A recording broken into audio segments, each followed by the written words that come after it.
कि जब हम कूड़े कचरे को जलाते हैं तो इससे बहुत प्रदूषण होता है।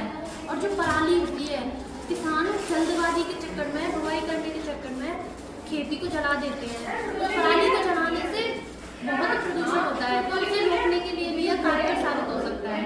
इससे इस प्रकार कार्य करते हैं।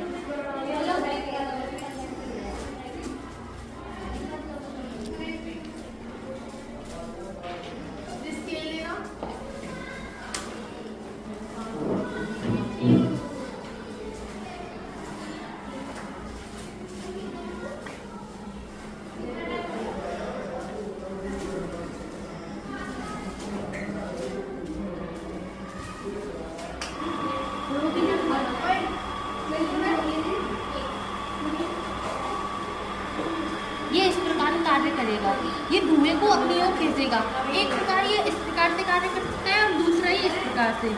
और इसमें एकत्रित होने के बाद धुआं इस नली द्वारा इस कंटेनर में स्टोर हो जाएगा और फिर हम स्टोर किए गए धुएं को कार्बन फिल्टर द्वारा फिल्टर भी कर सकते हैं। और जो बंद फार्मिंग होती है उसमें से हम उस धुएं में से कार्बन डाइऑक्साइड को निकाल भी लोगे और मेनली धुएं में कार्बन डाइऑक्साइड ही होती है। तो बंद फार्मिंग में हम उस कार्बन डाइऑक्साइड का प्रयोग कर सकते हैं। और अभी इस समय पर ये मॉडल कुछ इस प्रकार का है।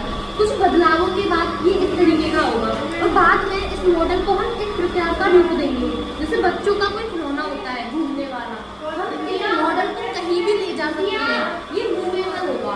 इसे ले जाने के पश्चात इस एब्जॉर्बर द्वारा हम धुएं को एब्जॉर्ब करेंगे और फिर वह कंटेनर में स्टोर हो जाएगा।